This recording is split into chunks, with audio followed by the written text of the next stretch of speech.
The House will come to order.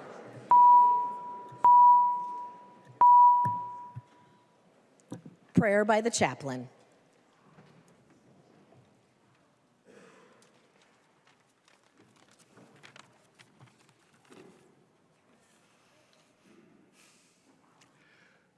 O God of compassion, what a privilege it is to carry everything to you in prayer. Help us, gracious God, to bring our true selves to this moment, to this great house, to this great task. Help us to be where our feet are. Quiet our racing hearts so that in stillness we can hear you call us by name, not as Republicans or Democrats or independents or any title, but as your beloved children. Share with us, living Lord, both our own hopes and hallelujahs, our dreams and disappointments, and the work you have for us today. Speak to us, God of relationships, through those we agree with and those who oppose us. Enable us to be trusted companions to all who struggle, in our offices, in our homes, around our districts, and across the aisle. As we watch the earth wake up to the promise of spring, give us joy and laughter in our work. Help us to take delight in all of your creation. Let our laughter and joy free us from our small selves. Expand our horizons so that we can do your work today. We ask this, knowing that you know our needs before we ask them. We offer this in all the holy names of God. Amen and amen. The chaplain for today is Pastor Pepe Demarest from the Recovery Church in St. Paul, Minnesota. Pledge of Allegiance. Please remain standing and recite the Pledge of Allegiance to the flag of the United States of America.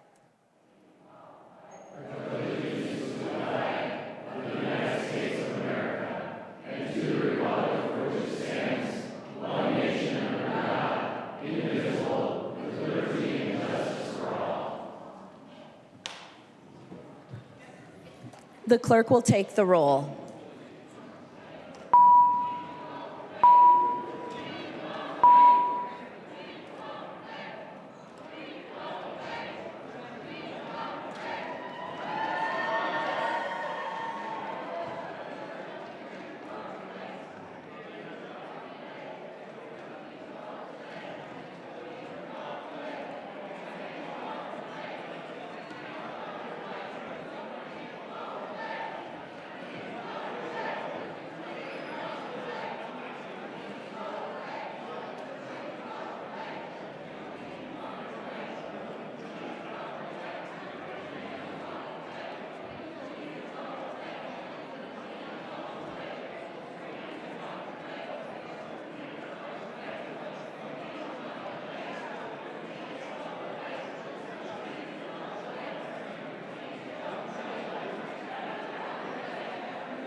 clerk will call the names of the members participating remotely. Gander.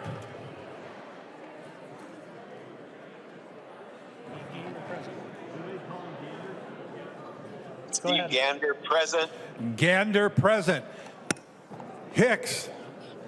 Hicks, present. Hicks, present. McDonald. Go. Go. McDonald, present. Say it again. McDonald, present. McDonald, present. The clerk will close the roll.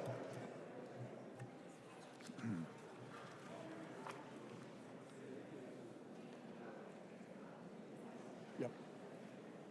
Tell Jorge here, add. A quorum is present. The clerk will read the journal of the preceding day. Journal of the House, 94th session, 9th legislative day, St. Paul, Minnesota, Thursday, March 6, 2025. If there is no objection, further reading of the journal will be dispensed with and the journal will be approved as corrected by the chief clerk. Hearing no objection, the journal is approved as corrected by the chief clerk. Members, please remember to take your conversations to the alcoves or the retiring rooms. There's a resolution at the desk. I recognize the member from Candy, Ohio, Representative Baker.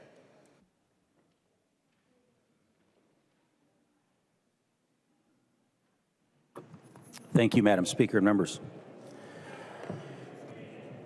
I have the honor, members, to introduce a resolution recognizing the 50th anniversary of the Minnesota House of Representatives High School Page Program. From its beginning, the Page Program has enjoyed broad bipartisan support in this House, and therefore I would ask all members to listen as the resolution is read so that together we can learn about its history and mission, acknowledge those who have made a special contribution to its past successes, and affirm our enthusiastic support for its continued efforts to engage students in the civic life of our great state. Whereas 2025 marks the 50th anniversary of the Minnesota High School Page Program, a significant milestone we recognize today in the presence of 8 newly minted pages who join a long tradition of young Minnesotans who have served in this program. I recognize the member from Dakota, Representative Hanson J.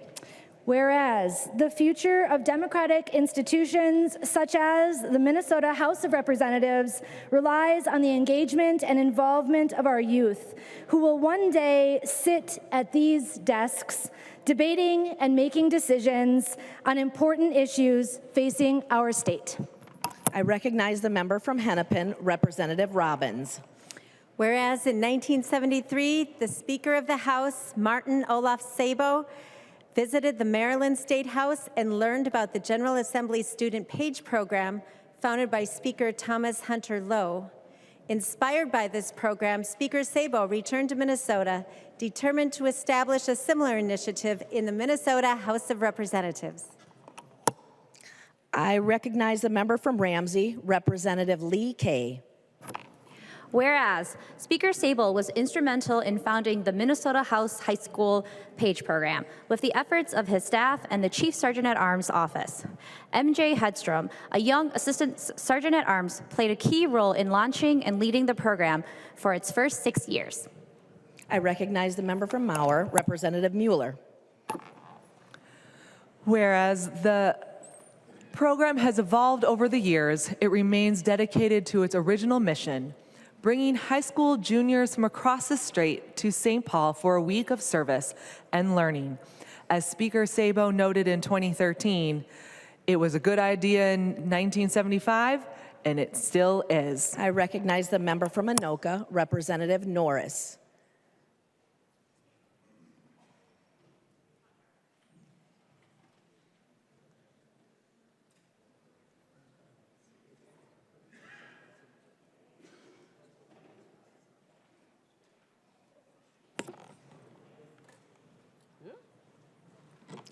Representative Hollins. Thank you, Madam Speaker. Whereas the Minnesota High School Page program has been sustained by a succession of chief sergeants, most notably and recently Bob Meyerson and Lori Hodap, and has enjoyed broad bipartisan support from the Minnesota House of Representatives as well as from various legislative offices. I recognize a member from Freeborn, Representative Bennett. Whereas former House member Gene Pulowski and Chief Clerk of the House Patrick Duffy Murphy deserve special recognition for their decades of commitment to the program, spending countless hours mentoring and inspiring generations of pages who will long remember their exemplary public service. I recognize the member from Hennepin, Representative Jordan. Whereas the PAGE program has profoundly impacted the lives of thousands of young Minnesotans from all corners of the state. For many, it has been a defining, life-changing experience. As one former PAGE reflected, that week at the Capitol was truly special, and I can honestly say it has impacted me and the trajectory of my life. I recognize the member from Hennepin, Representative Cleavorn. Whereas the Minnesota High School PAGE program now enters its 50th year with gratitude, optimism, and ambition. We are grateful for all who have supported the program. We are optimistic about the future shaped by the students who have come to serve and to learn. And we are dedicated to ensuring it remains relevant for all future generations. I recognize the member from Carver, Representative Nash. Thank you, Madam Speaker. Be it resolved by the Committee on Rules and Legislative Administration of the House of Representatives of the State of Minnesota that the House recognizes the 50th anniversary of the Minnesota High School PAGE program and extends its best wishes for continued success as the program pursues its well-established and noble mission. And Madam Speaker, I was asked to remind the body that there apparently are cookies in the back celebrating the 50th anniversary of the PAGE program that I will say my daughter echoes everything that was in this, and she was here last week.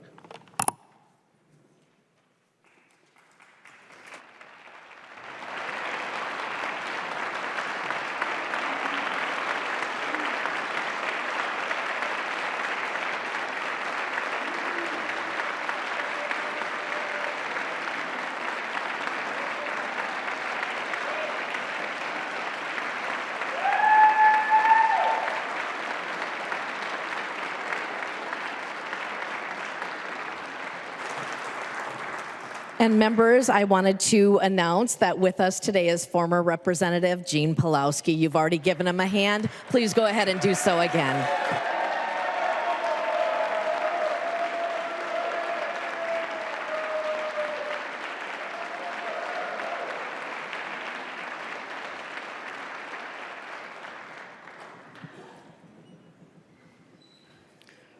Reports of standing committees and divisions. A copy of this order of business is on your desk and online.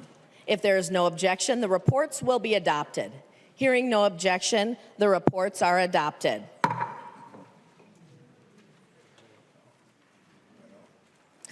Second reading of House files. Second reading, House File number 4. Second reading. Second reading, House File number 25. Second reading. Second reading, House File number 47. Second reading. Second reading, House File number 202. Second reading. Second reading, House File number 247. Second Second reading, reading. House File number 500. Second reading. Second reading, House File number 688. Second reading. Second reading, House File number 764. Second reading. Second reading, House File number 1052. Second Second reading. reading, House File number 1233. Second reading. Second reading, House File number 1255. Second reading. Second reading, House File number 1330. Second reading. Second reading, House File number 1346. Second reading. Second reading, House File number 1401. Second reading. Second reading, House File 1445. Second Second reading. reading, House File number 1491. Second reading. Second reading, House File number 1492. Second Second reading. reading, House File 1693. Second And reading. second reading, House File number 1852. Second reading.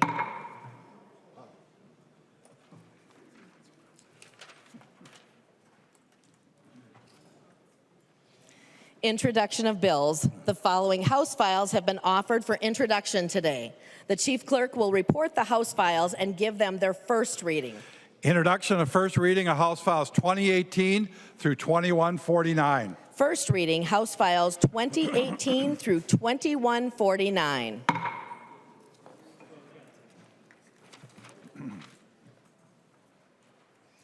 Calendar for the day. The first bill on the calendar for today is House File 3. The clerk will report the bill.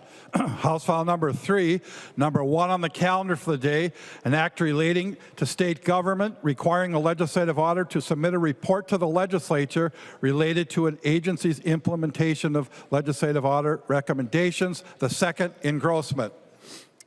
I recognize the author of the bill from Carver, Representative Nash, who will explain the bill. Thank you, Madam Speaker and members. House File 3 is a bill that will help the legislature get more out of the OLA reports that we see every day. We get a lot of them, and we read them, and then we try to do a lot of things with that information. But what I'll tell you is that we don't always have the ability to necessarily read reports on how those recommendations were implemented. And we'll pick a random report. Let's say it was a report to the Department of Education, and the OLA would make recommendations. And then based on what the OLA has told me, that requires self-attestation from the agency or the department to say, we made those. What this will do is it will do a couple of things. It will give the OLA the necessary labor and bodies to follow up on that proactively, not reactively. We'll then take that information and put it in a report that will then come back to the legislature so that we can see that those internal controls that have been recommended inside the OLA reports have actually been done. And then we can use that moving forward to make better and more informed decisions as to how well internal controls are going in those different agencies.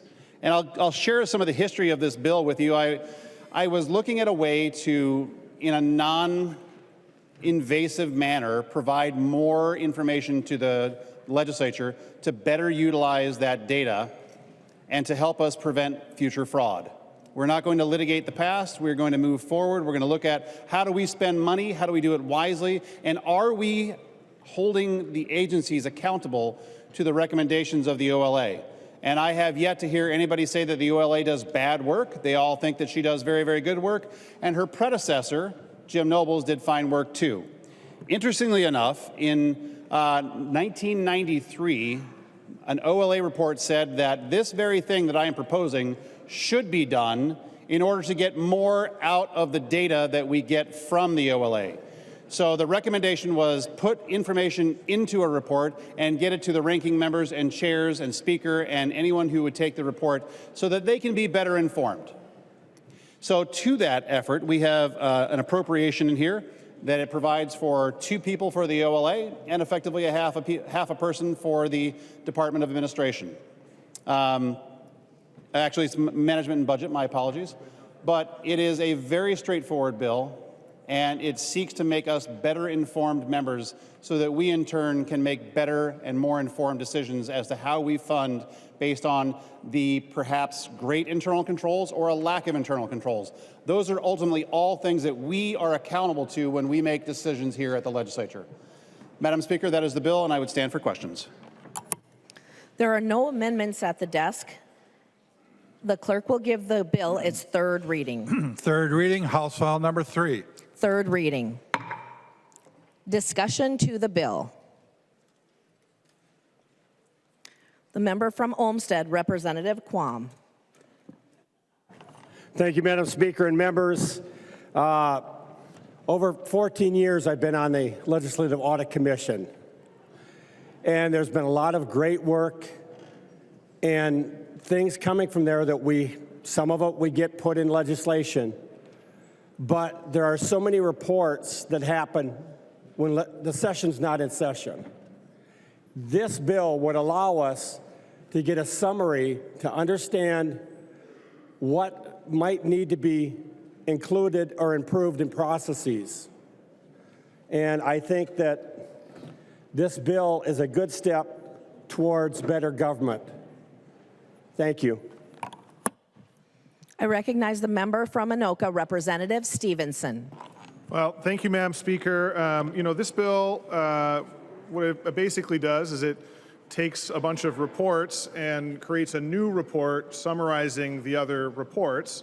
That's not the worst idea in the world. It's not the best idea in the world, but in either event, it costs us about $500,000 this biennium, which, for the state is not a bankrupting amount of money. But we have yet to pass a budget resolution out of Ways and Means. We are going to have a challenge balancing our budget this year. I would remind members that every dollar we spend out of the first biennium where we do have projected surplus is a dollar we can't use in the tails where we have a significant projected deficit. I think that if we're going to do something like this, it should be done in the context of a fully formed budget out of the State Government Committee and not as a one-off. Like I said, it's not the worst idea in the world, but if we pass all the worst ideas in the world early on, it's going to be hard for us to reach a budget agreement. So I would ask members for a no vote today, and then perhaps this bill can come back as part of a larger budget coming out of the State Government Committee. I recognize the member from Dakota, Representative Hanson R. Thank you, Madam Speaker. And, looking through this bill, Representative Nash, I'm disappointed. I'm disappointed that, you may not have been paying attention to what the Audit Commission does. We have, in the past, made recommendations to the budget. Like 2 years ago, we brought forward the commission on a bipartisan basis, prepared a budget and legislative proposals. We did not do that this year. And we have a process that Representative Quam, Representative Anderson P., and Representative Jacob are part of, where we have gone back and looked and prioritized what are the programs that we should go back and look at. So this is a heavy hand here of saying, essentially forcing the auditor with limited funds to hire more people to make a report to send to all of us, or especially the chairs, to read, when all we would have to do is read the existing reports, including those that go back decades, if we want to look at them. All we would have to do is to have a committee hearing and ask the agencies how they've done on those reports. All we'd have to do now that we're in Centennial is walk downstairs, take the elevator downstairs, knock on the door, go in and say, how's it going? But instead we have a spending bill in front of us, House File number 3, a high priority spending bill, $600,000. And I get a lot of emails, and I get a lot of emails from my district, and the common one I get from Republicans in my district is stop spending, usually in capital letters and a lot of exclamation points saying stop spending. And here comes a spending bill before we have budget targets to spend money to hire people to do what we should be, to encourage us to do what we should be doing, which is reading the reports, asking the questions, talking to the auditor, talking with each other, and going through this process that is well established. I mean, just a few weeks ago, I stood here and held up the yellow sheets to put out forms to say, hey, maybe we should go back and look at this report from a few years ago. That's what we do with limited funds. That's what we do to make sure that we're picking the priorities together rather than forcing legislation. So I would ask for a no vote on this as unnecessary when what is free is reading the reports. That's all it would take, a little initiative, a little work, asking questions, some curiosity, some inquisitiveness, and then see what we can do to improve state government in Minnesota. I recognize the member from Anoka, Representative Niska. Thank you, Madam Speaker. Members, today we have before us a common sense bill that strengthens legislative oversight and ensures accountability of our state agencies. As legislators, we have a fundamental duty, a duty that's been ignored, to ensure that every taxpayer dollar is spent wisely, efficiently, and for its intended purpose. And let's be clear, Minnesotans are noticing that the legislature hasn't done this, and they're demanding this level of accountability. For years, we have witnessed scandal after scandal, hundreds of millions of dollars lost to waste, fraud, and abuse in government programs. This includes the largest case of COVID-19 era fraud in the nation. $250 million meant to feed children stolen in the Feeding Our Future scandal. We have seen documented fraud in the CCAP program, the addiction recovery industry, and many other areas. In total, more than $600 million in taxpayer dollars have been lost to waste, fraud, and abuse in state government, and that's just what we know about. This isn't speculation, it's fact, and the sad truth is the true losses are likely even higher. These are dollars that should have gone to roads, schools, essential services. Instead, they're lining the pockets of fraudsters living in luxury while hardworking Minnesotans paid the price. Without real oversight, this problem will continue to spiral out of control. How can we as legislators stand idly by and make excuses while these abuses continue? What do we say to the hardworking Minnesotans who play by the rules, who wake up early, put in long hours, and sacrifice to provide for their families, only to watch their hard-earned tax dollars stolen and wasted? How do we justify a system that allows fraud and mismanagement to thrive while everyday men and women struggle just to make ends meet? We owe it to them to stand up, take action, and demand accountability. And to say that it's as easy as going down the elevator, you have to ask members, why hasn't it been done before? And Minnesotans are asking that question. That's why we need to pass House File 3. It's a simple, straightforward solution to help fix this problem. Every year, the nonpartisan OLA, Office of the Legislative Auditor, conducts financial audits of state programs, evaluates effectiveness, and provides recommendations to address inefficiencies. But what happens after those reports are issued? Too often, their recommendations are ignored, and legislators let it go. Agencies continue their mismanagement, and nothing changes. House File 3 puts a stop to that by creating a new tool to track whether agencies are actually implementing those recommendations. Before budget decisions are made, lawmakers need to know which agencies are acting as responsible stewards of taxpayer money and which ones are not. If an agency repeatedly fails to implement needed improvements, we will have that information before we commit more public dollars. Whether you're a Democrat or a Republican, whether you represent Minneapolis or Greater Minnesota, our responsibility is the same: to ensure transparency, efficiency, and fiscal responsibility in government. House File 3 will begin that process to restore taxpayers' trust to their elected representatives to serve as responsible stewards of their hard-earned tax dollars. Let's show Minnesotans that we take our responsibility seriously.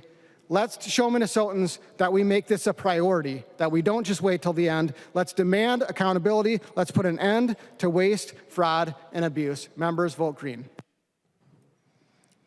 I recognize the member from Carver, the bill author, Representative Nash. Well, thank you, Madam Speaker. And members, I'll address some of the concerns that were raised. And I'll say to Representative Stevenson, I'm grateful for your newfound fiscal responsibility. That's great to see. It's been missing for a little while. And Representative Hansen, you mentioned that we are being heavy-handed, as if to say we are forcing the OLA to do something that she may not want to do. And here's the simple reality. She's in favor of the bill and has testified as such. And even more interestingly is this. This has been done in a similar manner in a blue state. It's been done in Colorado. They are trying to do a good job in making sure they take their legislative auditor's output seriously and finding new ways to put it into different reports. And yes, Representative Hansen, I know it's really hard to read things apparently, but this doesn't just force people to read that. If you remember, and you may not have been listening, that this will actually take those reports that have been put out and the recommendations that have been made and give the OLA much needed resources to go and make sure that the recommendations that they have made have been implemented. And in consultation with the OLA, she said that that was a great resource to her and that would make her life and job, and ostensibly ours as well, much easier. So I think that this is boiling down to not just we don't like this bill. Maybe it's just because you don't like the fact that it's a Republican bill. I'm curious. I spoke to several of you privately, and I won't name who you are, but several of you said, you know, Jim, I'd really like to vote for your bill, but I've been told not to. And I find that remarkable. So, you know, you're saying that, oh, we're wasting money. Well, you know what? I'm happy to spend the paltry amount of money that is in this bill in order to prevent the outrageous waste of funds that you have seen. You have seen Andy Luger making a career out of feeding our future. You have seen CCAP fraud. You have seen daycare fraud. You have seen adult daycare fraud. You have seen all kinds of other fraud. And then when we have a bill that's being brought to try to address some of the underlying causes of that and increase accountability and increase knowledge of legislators, you simply say, well, I was told to vote no, so I guess I'll be voting no. Members, this is a straightforward bill. It provides you another tool in your toolkit, and it provides the OLA the ability to follow back up on their recommendations and to make sure that the internal controls that they have made in their recommendations are actually being done, not just simply through self-attestation. So I guess if you choose to vote against this bill, you are saying, you know what, that whole fraud thing that's been on the TV lately and all the news that we've seen and the Andy Luger efforts, that's okay. We don't want to take any rudimentary steps to remediate that. We'd rather it just go on as it is, and we're okay with that. Members, this is not a gotcha bill. This is a straightforward, common sense approach to governing. It's a straightforward, common sense approach to appropriating money, and it gives you tools that you don't have today. Members, vote green. The clerk will take the roll.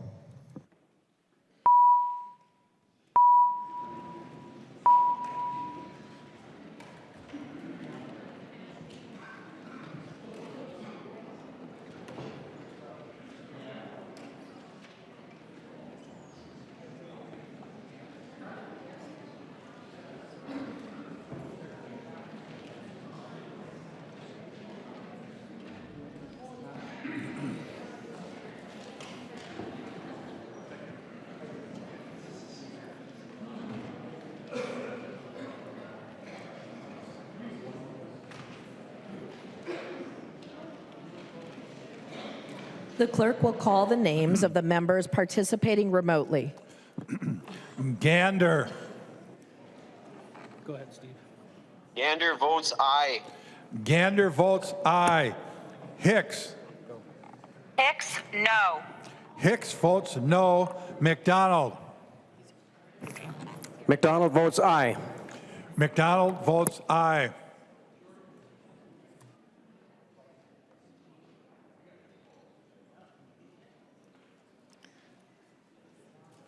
The clerk will close the roll. Niska changes from aye to nay. Representative Niska changes from aye to nay.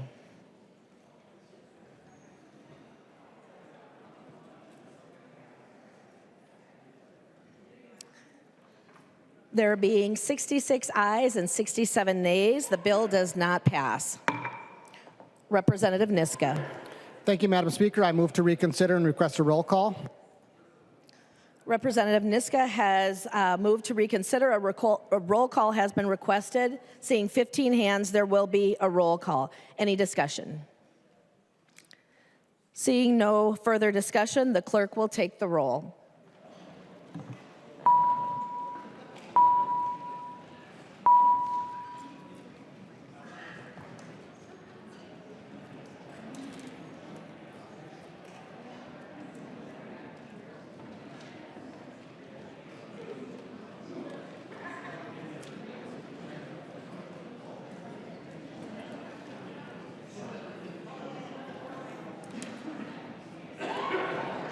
The clerk will call the names of the members participating remotely. Gander.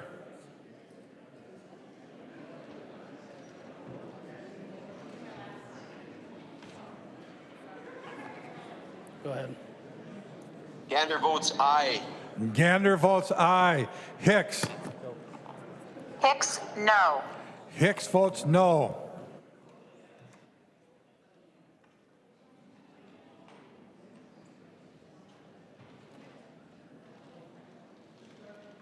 The clerk will close the roll.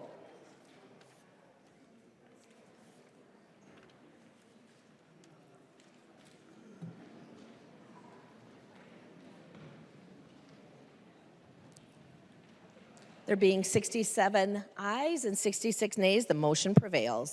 Representative Niska. Thank you, Madam Speaker. I move that House File 3 be laid on the table. Members, this is a non-debatable motion. All in favor say aye. Those opposed, nay. The motion prevails. Representative Niska.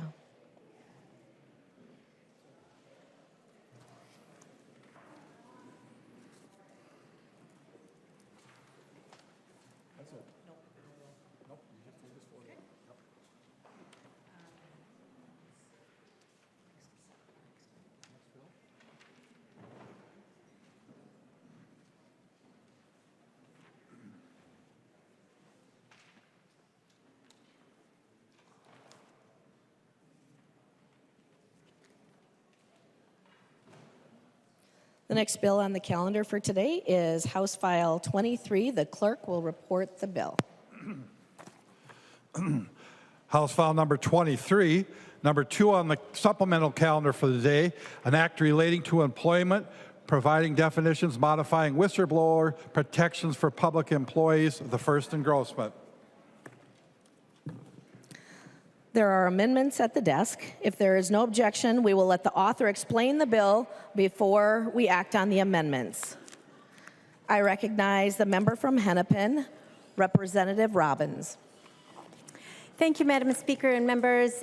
This bill would expand whistleblower protections for state employees so that they feel comfortable coming forward to expose fraud, waste, and abuse that they see in the state agencies. We already have a pretty robust whistleblower protection law, but it doesn't specifically provide protection for fraud, waste, and abuse, and the amendment will speak to the definitions that we're going to update on that. And we're also, it's limited to classified employees, and so we're expanding it to all state employees. So that's a brief summary of the bill. We'll have more discussion, but I think we should get the amendment on the table. Thank you, Madam Speaker.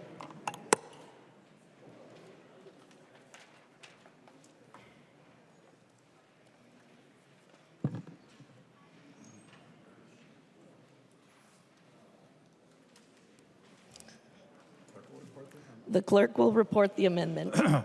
Anderson, P.E., and Cleavorn move to amend House File number 23, the first engrossment, and the amendment is coded A14.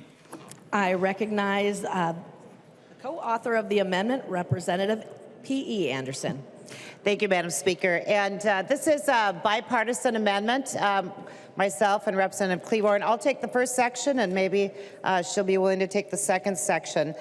This comes out of our work we've been doing on House File 1, which is the OIG bill, which has been a wonderful bipartisan effort. It's turned into that, including working with the Senate. But on this particular amendment, we essentially line up the definitions of fraud, and rather than waste and abuse, we call it misuse, because that is very much more definable, and it's something that I think it needs to be within every one of these bills. We can't have different terms in different bills. So that's the first section, and then I will, Madam Speaker, if I can have the rest turned over to Representative Cleavorn. Thank you. I recognize the member from Hennepin, Representative Cleavorn. Thank you very much. I would like to just first thank Representative Robbins and Representative Anderson for their work and their collaboration in helping us improve this bill and to make it better to serve the people of Minnesota. And the second half of the bill just really clarifies the definition of personal gain, of the amendment, clarifies the definition of personal gain, and then also clarifies where we're talking about programs and services. And members, it's a very clean amendment, and I would ask for your yes vote. And again, thank you for your cooperation on both sides of the aisle. Any further discussion on the amendment? If not, all those in favor, aye. Those opposed, nay. The amendment prevails.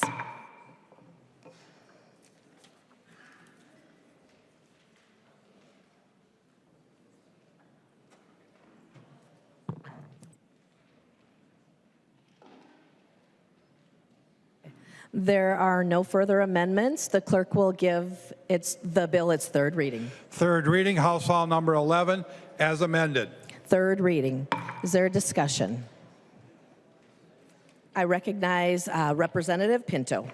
Thank you, Madam Speaker. Members, this bill, to a certain extent, comes out of work from the Fraud Prevention Agency Oversight Committee. It was not heard in that committee, but comes out, I know, from Chair Robbins's from information that she's gathered and conversations she's had. I want to thank her for, as Lead Cleavorn did, for collaborative work on the amendment, that A14 that we just adopted, along with Vice Chair Anderson, to have some tighter language on the bill. If you look at the bill, members, you'll see that right now we do have pretty robust whistleblower protection, but this bill will add to that in a couple of key areas, in particular for our state employees who are not in the classified service. We want to make sure that employees receive protection when they're sharing information that can improve our programs, and especially when that can root out fraud or misuse. I do want to make sure, as we're receiving this information, even if we as legislators do, that we turn that over to our Office of Legislative Auditor or our Inspector General. It's critical that we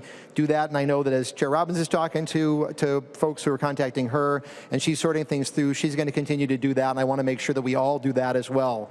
It's critical to get it to folks who can actually act. In any case, having said all this, members, with the tightening from the A14, I would urge that members vote yes in favor of these additional protections for folks who are blowing the whistle on misuse in our state programs. Thank you, Speaker.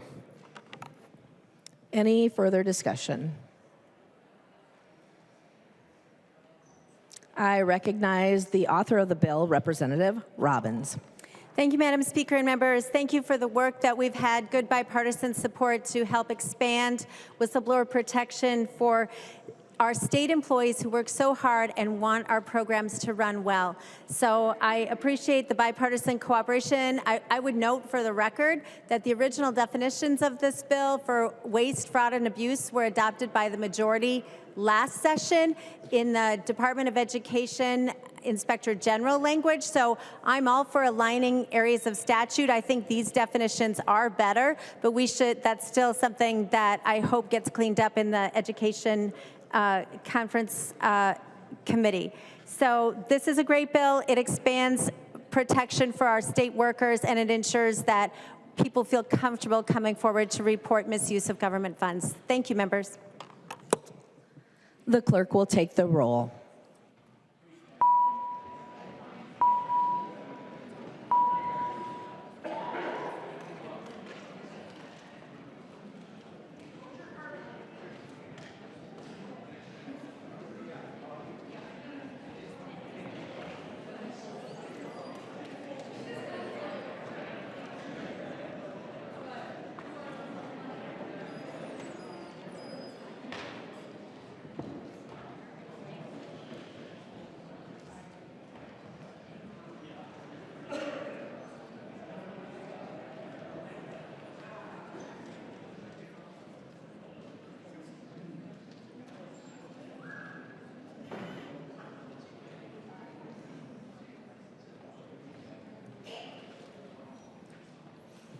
The clerk will call the names of the members participating remotely.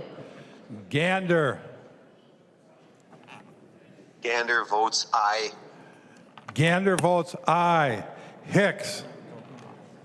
Hicks votes aye. Hicks votes aye.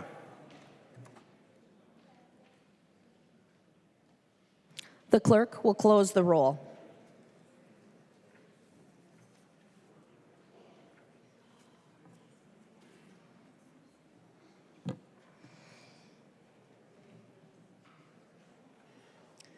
There being 133 ayes and 0 nays, the bill is passed and its title is agreed to.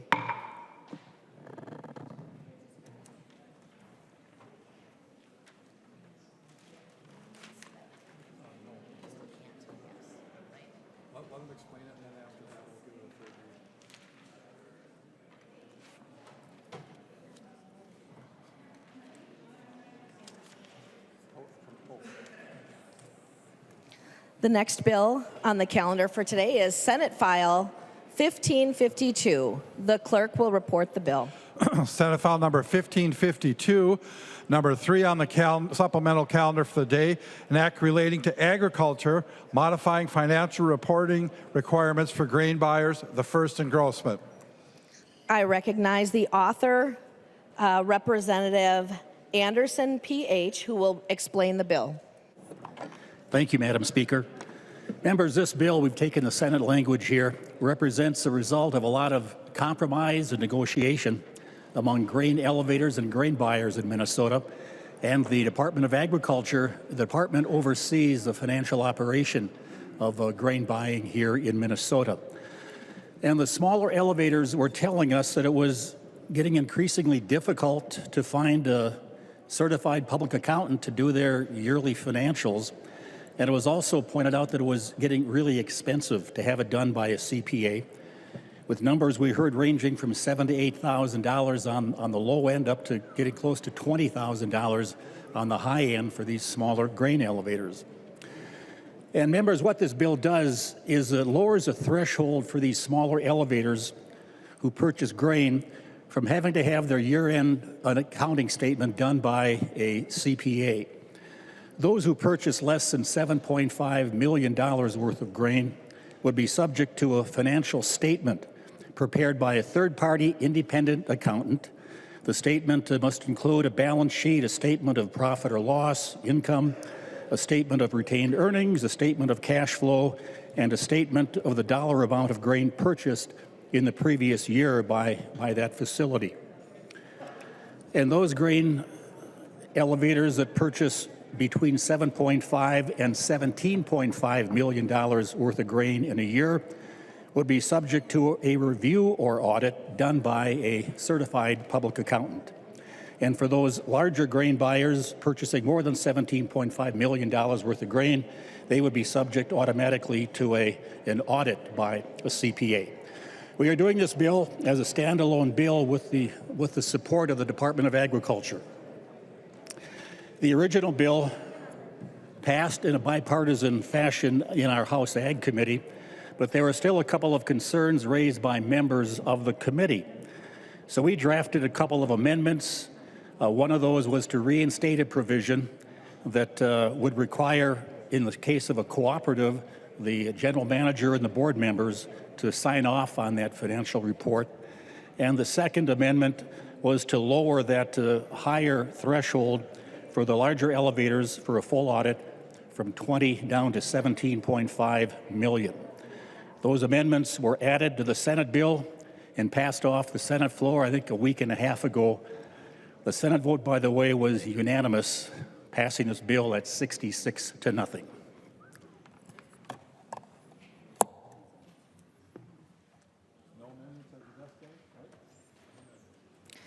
There are no amendments at the desk. The clerk will give the bill its third reading. Third reading, Senate File number 1552. Third reading. Discussion to the bill. I recognize the member from Dakota, Representative Hansen R. Madam Speaker, I think Representative Cleavorn may go before me. I'll close.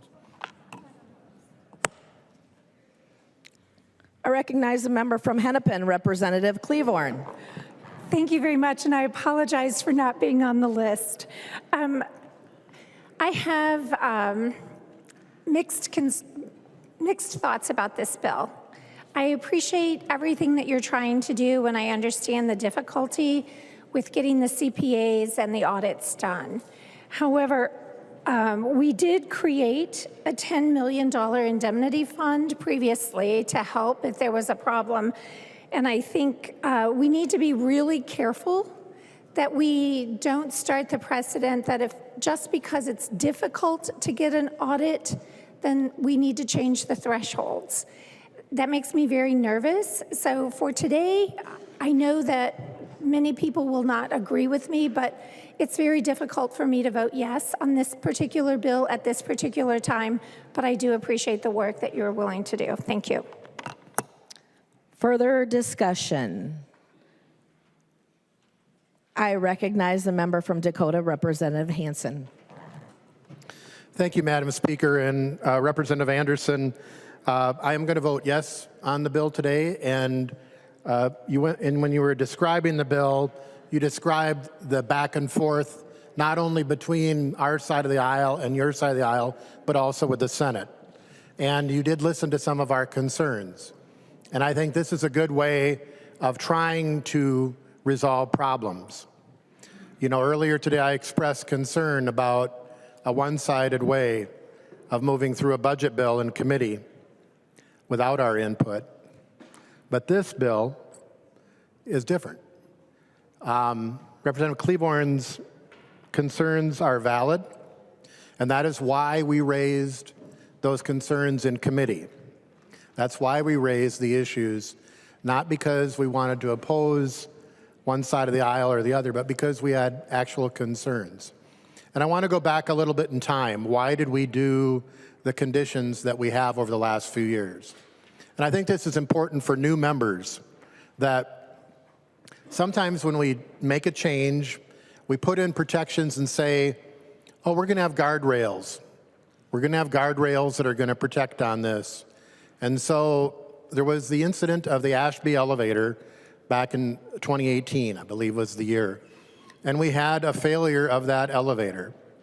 And at that time, we also had folks come forward and say, having the bond requirement was not enough to protect the grain buyers, but also the people who sell grain to them, the farmers.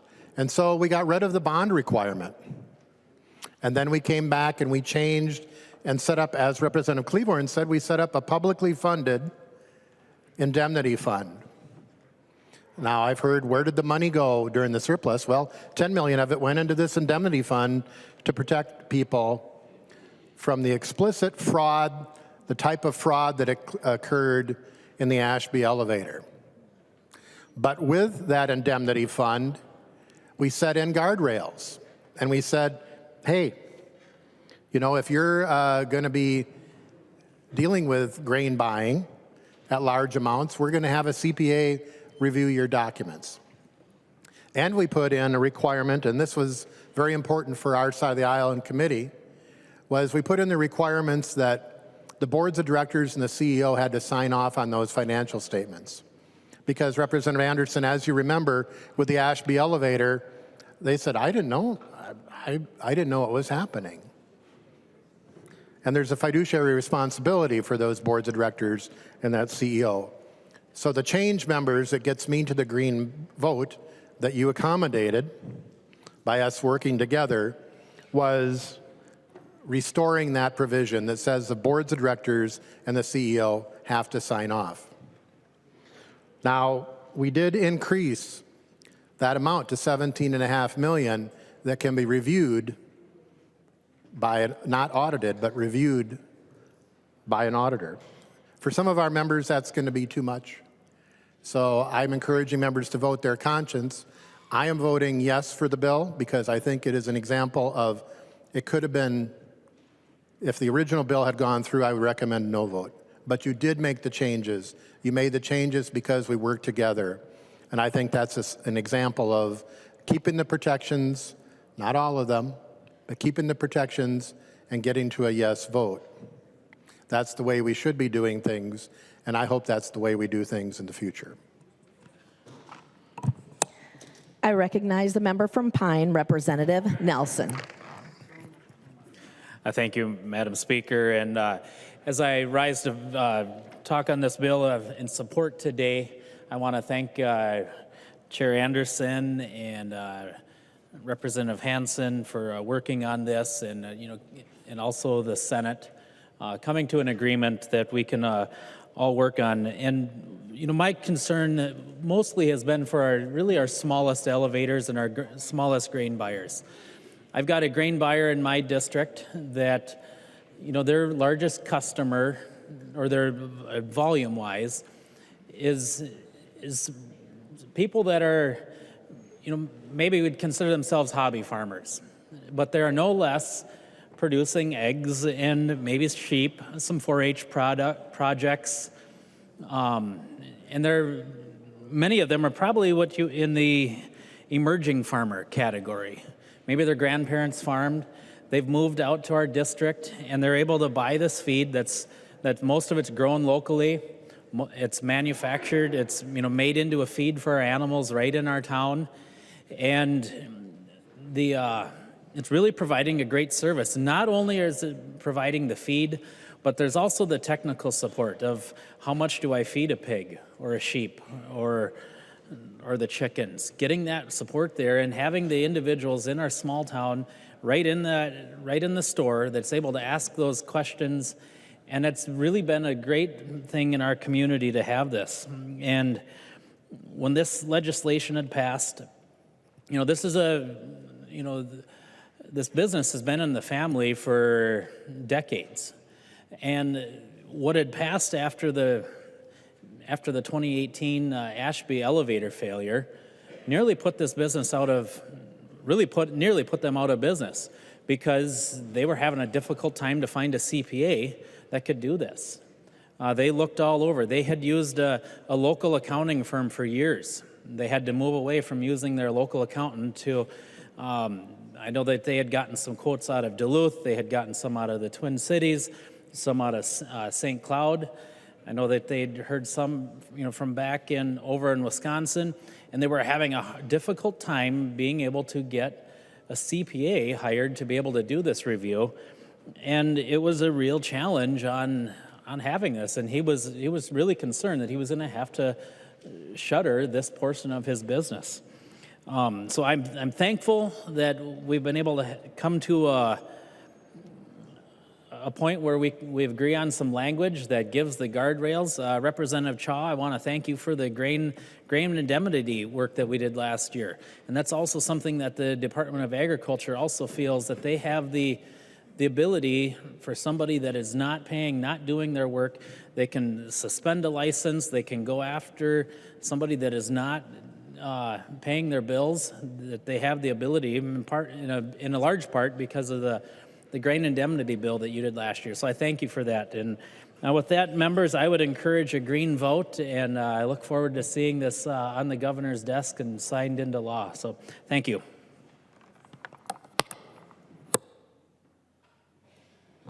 I recognize a member from Pope, Representative Anderson.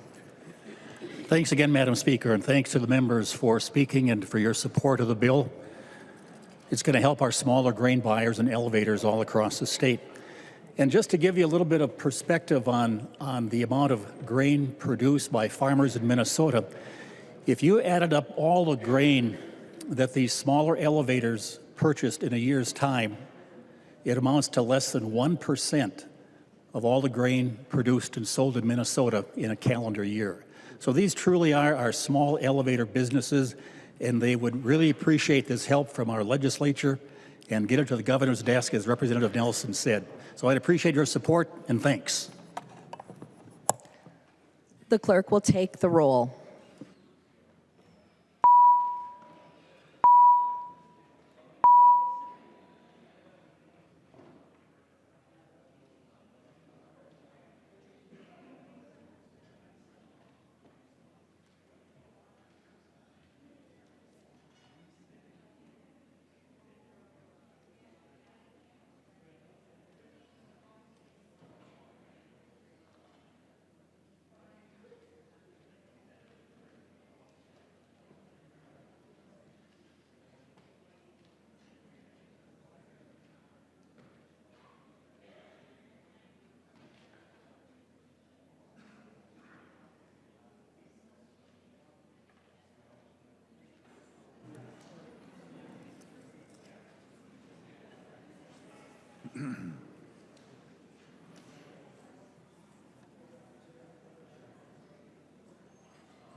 The clerk will call the names of the members participating remotely. Gander. Whenever you're ready, Steve. Gander votes aye. Gander votes aye. Hicks. Hicks votes yes. Hicks votes aye.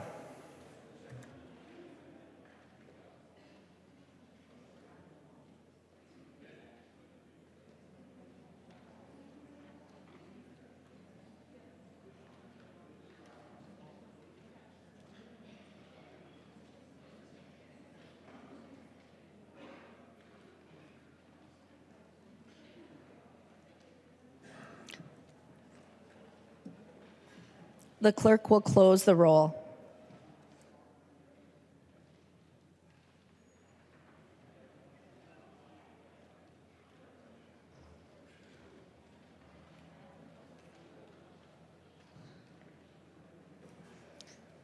There being 123 yeas, 10 nays, the bill is passed and the title is agreed to.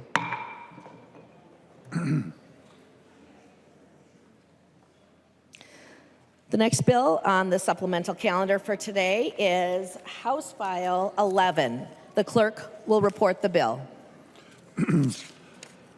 House File number 11, number 1 on the supplemental calendar for the day, an act relating to employment, delaying implementation of the Minnesota paid leave law by 1 year.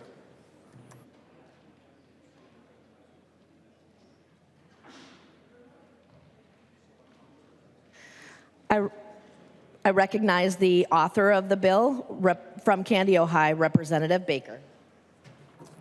Thank you, Madam Speaker and members. Most Minnesotans agree that having access to paid family leave when they need it, whether it's welcoming a new child, caring for a sick member, or dealing with their own health issues, is something that we can get behind. But what we also know is that this one-size-fits-all government-run program, it's not ready to launch. And if we don't do something today, if we don't take action today, members, hardworking Minnesotans and small businesses will pay a tremendous price. The paid family and medical leave program was already projected to cost over $1 billion a year in taxes. And with the recent estimates now show that price tag is closer to $1.5 billion a year.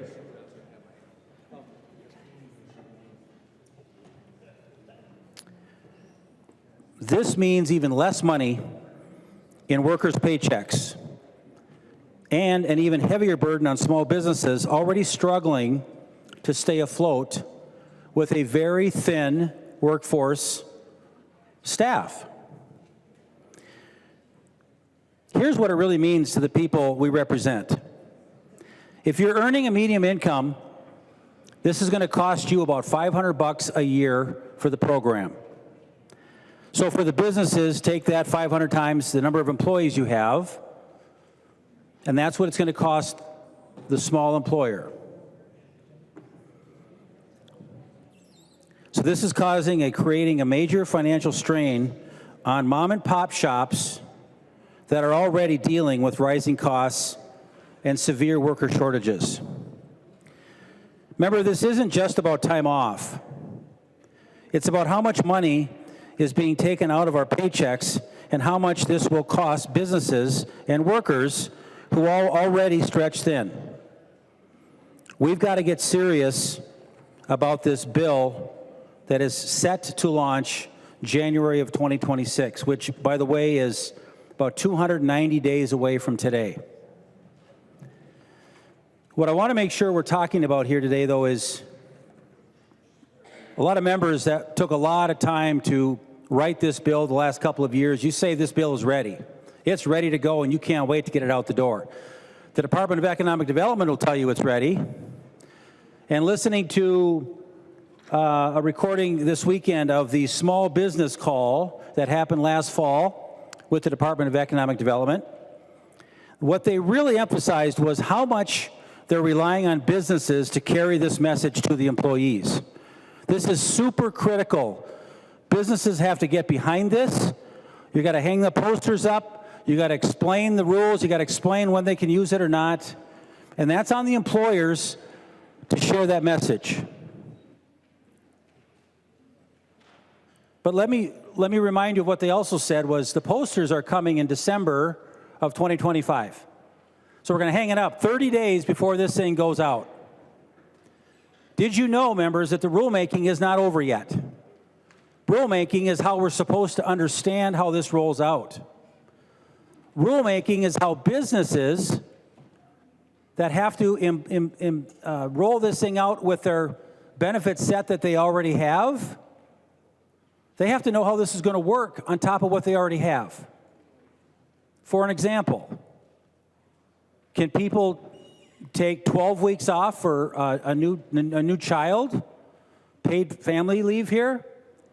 And then can they utilize, if you work for an employer that's 50 or more, can you utilize the FMLA, which is 12 more weeks of paid or leave without pay? Can they do that? It's not clear yet because federal rules supersede state rules. So those are the kind of things that we're trying to figure out. And imagine how challenging that is when definitions of family definitions are different from federal FMLA rules to the Minnesota paid family rules.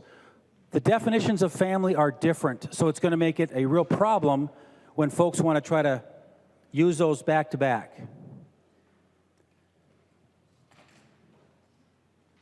It's confusing right now, and the people that have to put benefit sets together need this information now.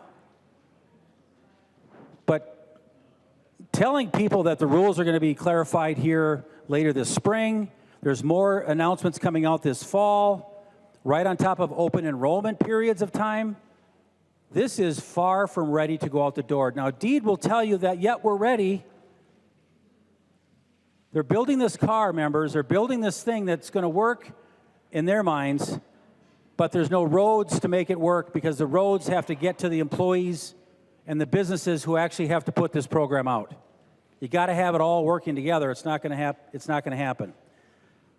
Look, I've had many times in visits with 10 to 12 of the DFL members that I have been reaching over to say, can we have a conversation about this major bill that is yet to launch?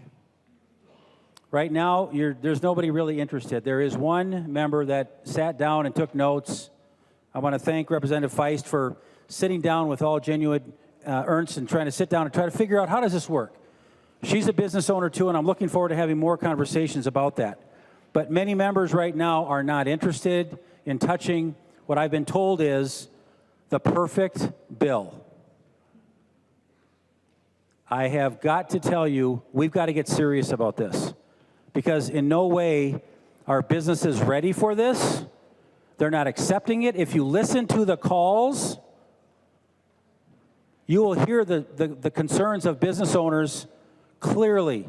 They do not understand this. They don't know how they're going to do this if they have 10, 12, 20, 30 employees. It is not going to work the way it's laid out. There has to be serious conversations about making this thing work for everybody. And if you do one more thing, I keep talking about small business, but I will tell you right now, one of the employers in every single one of our districts are school districts. Our school districts right now are losing their minds because they can't have teachers and paraprofessionals and lunchroom workers in the building enough right now. The vacancy rates, you should all go back and talk to your school districts about what is your average vacancy rate right now. Do that. You are going to find that it's on a big trajectory upwards. They cannot find subs for subs. For subs. They can't. So if we let this thing go out the door like it is, we have failed horribly. Members, there's some new ideas coming this week, and I hope we get serious about reforming what you call paid family medical leave for all. It has to be sized right. It has to be recognizing small businesses are different. It has to recognize a lot of unions that have these benefits already that they've negotiated clearly over the years. They don't always want this benefit on top of what they have and then get a tax to go along with it. So we're going to get serious about getting this right. My bill, members, I will remind you, this is not a repeal. Don't scare people. I am not repealing anything. We're pausing it. We're pausing this bill the way it is. I sure hope we can get serious trying to fix this. Members, I appreciate your support today to take a break, pause it, let's get it right. And when you're getting serious about this, please come see me. I am a very open, bipartisan person who will welcome feedback about where we can work together. Thank you. I recognize the member from Anoka, Representative Niska. Thank you, Madam Speaker. I move that House File 11 be laid on the table. Representative Niska moves that House File 11 be laid on the table. This is non-debatable. All those in favor say aye. Those opposed, nay. Motion prevails.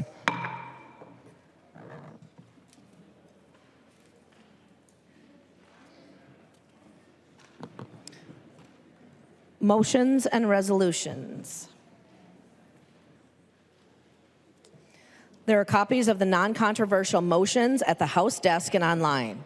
If there is no objection, we will take action on these motions first. Hearing no objection, the motions prevail.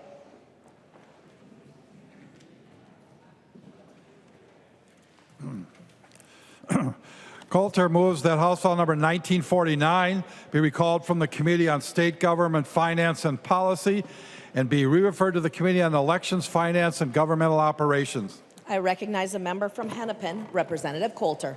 Thank you, Madam Speaker. I'm back again. House File 1949 is a bill that would require the Campaign Finance Board to create a handbook related to lobbying.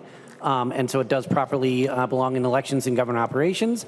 I talked with Representative Nash. I talked with Representative Quam. I talked with Representative Freiberg. And just to make sure, I talked with Representative Smith, too.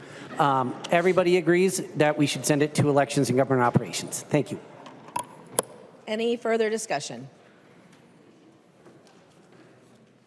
All those in favor, aye. Those opposed, nay. Motion prevails. Nash moves that House File number 2105 be recalled from the Committee on State Government, Finance, and Policy and be re-referred to the Committee on Elections, Finance, and Government Operations. I recognize the member from Carver, Representative Nash. Thank you, Madam Speaker. That is my motion. House File 2105 was referred to State Government Finance. It is a bill that relates to lobbying registration. It was sent to my committee. It needs to be in Chair Quam's committee. I did speak to Chair Quam and once again had a great conversation with myself. Turns out we believe it should be in government operation or GovOps and elections. Thank you. Any further discussion? All those in favor say aye. Any opposed, nay. Motion prevails. Freiberg moves that the rules of the House be so far suspended so that House File number 1944 be recalled from the Committee on State Government, Finance, and Policy, be given its second and third readings, and be placed upon its final passage. I recognize the member from Hennepin, Representative Freiberg. Madam Speaker, I'm really tired today. I bet many of you are tired as well. And you know why you're tired? It's because of this anachronistic relic where we skip ahead an hour of time in the spring and we fall back in the fall and everyone wakes up really cranky. So, you know, a few years ago, then Senator Mary Kiffmeyer and I passed a bill to have the state go to permanent daylight saving time once authorized by Congress. But as you may know, it doesn't matter which party is in charge of Congress, they tend not to act very quickly on anything. So this bill is a temporary measure that would put the state to standard time as authorized by federal law. The states of Arizona and Hawaii do that, and we can all sleep a lot better, I think, if this bill were to pass. And I was wondering if Representative Patty Anderson would yield to a question. Representative Anderson will yield to a question. Representative Freiberg. Representative Anderson, thank you so much for signing on to this bill. I really appreciate you giving it some bipartisan support. It has bipartisan support in the Senate as well. It's one of those, you know, just your average Zainab Mohammed, Eric Lucero bills over there. You know, they're a dime a dozen. I guess, how tired are you today? And don't you wish we could do something about this? Representative Anderson.